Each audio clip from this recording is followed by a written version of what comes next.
Қыз жібек толық метражды 2 бөлімнен құралған көркем фильм. 1970 жылы Қазақ фильм студиясы түсірген, режиссер Сұлтанмахмет Қожықов, оператор Асхат Ашрапов, композиторы Нұрғиса Тілендиев.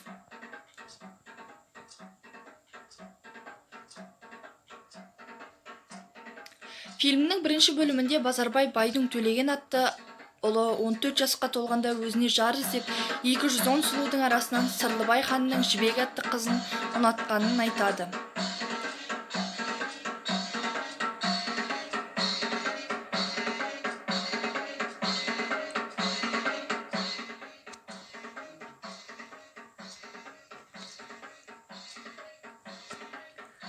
Жібектің рөлінде Меруерт Өтекешева, Төлегеннің рөлінде Құман Тастанбеков, Бекежанның рөлін Асанәлі Әшімов ойнады. Алдияр! Жайықтың жағасы қанға боялды, Алдияр. Күндіз күн тұтып, түнде ай тұтып. Найза қысқарып таяқ болып қалды, қылыш қысқарып пышақ болып қалды. Сайланып келген сарала жау қой шағыр. Шаң қалдатып ұрдық, қан қалдатып қырдық. Жауласан мырза! Ұраның басқа болса да, өрсің бір екенін көрсеттім. Ситаңдау сенікі, төр биік сенікі батырым.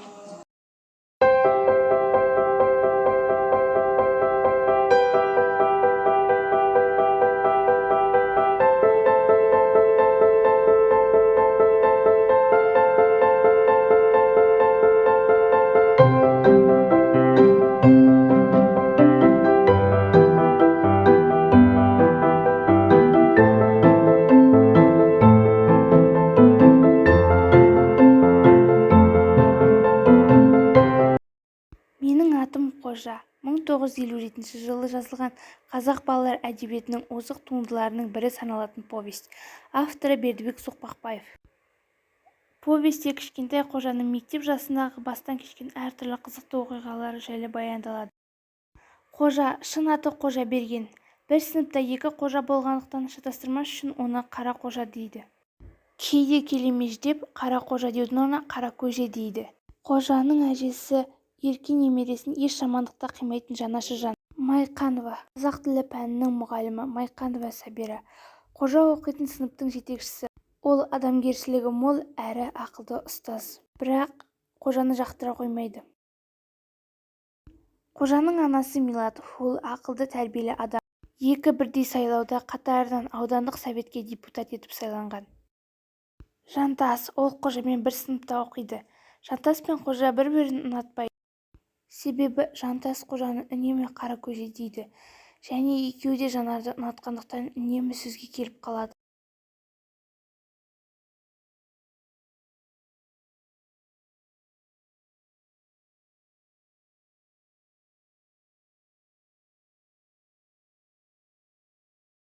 Сұлтан, ол Қожаның жан досы, бойы ұзынша арық келген жігіт. Қожадан 2-3 жас үлкен. Әкесі сүгір жылқы бағады, бірақ ол біраз жыл бұрын оқуды тастап кеткен және жаман қылықтарға әуес. Оспанов, зоология пәнінің мұғалімі, Қожаның жақсы көретін мұғалімдердің бірі.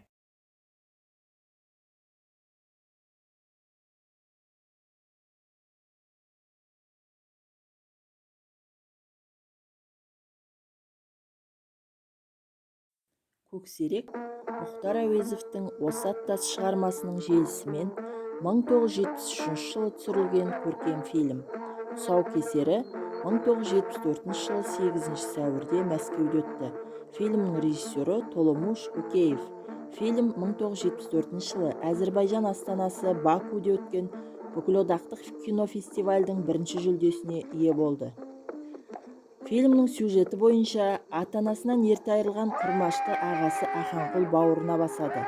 Фильмде Құрмаштың көрген қиындықтары, оның ағасы Аханқұлдың қаталдығы, әжесінің мейірімі, Құрмашқа пана болған Хасеннің тағдыры айқын бейнеленген. Фильмнің бас кейіпкері Құрмаш қасқыр бөлтірігін асырап, оған Көксерек деп ат қояды. Күшік шамалы есейген соң, ауылдың маңына келген өз қандастары қасқырлардың есін сезіп, солармен бірге жоғалып кетеді. Фильм соңында Құрмаш қайтыс болады. ол өзі баққан көксерек бөлтіріктің талауында қалады.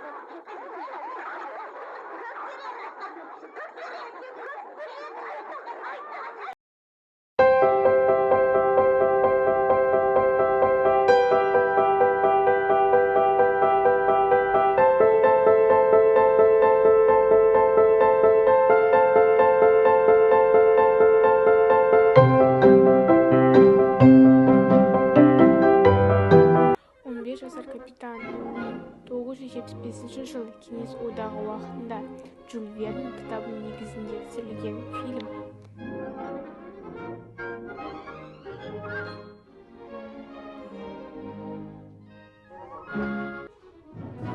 Ғылыми фантастика романдарының негізін салушылардың бірі француз жазушысы Жюль Верннің бұл кітабы жоғарғы сынып оқушылары ғана емес, 5-6 сынып шәкірттері де қызыға оқиды. Пилигрим солтүстік-батысқа қарай бет жүзіп 15 январьда Жаңа-Зеландия аралығында шығыс жағынан Окленд портына келді. Капитан Гуль жалдап алған маусымдық кит аулаушылардың соңында түсіріп кетті. Кит шхуна бригадасы Пилигрим тәжірибелі капитан Гульдің басшылығымен Окленд қаласына келіп, кеме иесі Джеймс Уоллдың отбасына және жолаушыларын қабылдайды. Ашық теңізде саяхатшылар бірнеше тірі қалған негрлерді кездестіреді. Көп ұзамай капитан басқа киттермен бірге қайықта киттерді аулауға барады және мұхитта жоғалады. 15 жасар Диксон босатылған қара құлдармен бірге оңтүстік Америкаға жолаушылар жеткізу үшін капитан мен матростарды ауыстыруға мәжбүр болады. Фильмде көрініп тұрғандай, 15 жасында кеме капитаны болған Диксон деген баланың басына кешкен алуан түрлі оқиғалары және өмірдегі ең қиын шатақасына демеу болған достары туралы бейнеленген. Бұл сапарда Пилигримнің жолы болмады.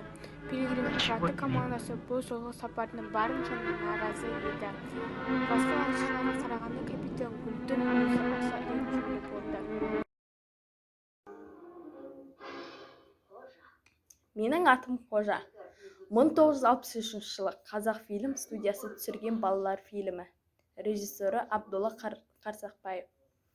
Сценарийі Бердібек Соқпақбаевтың «Менің атым Қожа» повесінің желісімен жазылды. Басты рөлдерде Нұрлан Сегізбаев, Бекен Римова, Кененбай Қожабеков, Зағи Құрманбаева, Райса Мұхамедиярова. Операторы Михаил Арашев. Композиторы Нұрғиса Тілендиев.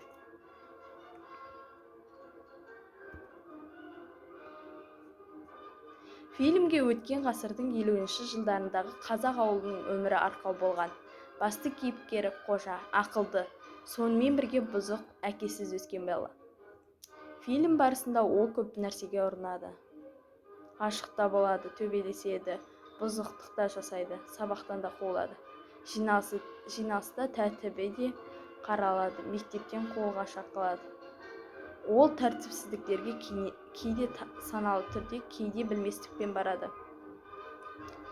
Дегенмен ол оншалық ессіз бала емес.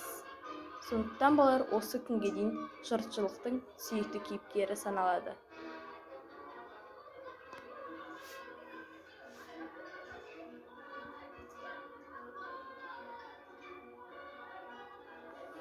Фильмде қазақ ауылындағы аналық, әжелік, мейірімді пионерлер мен өмірін, сол замандағы қоғамдық тәртіпті сезіне аласыздар.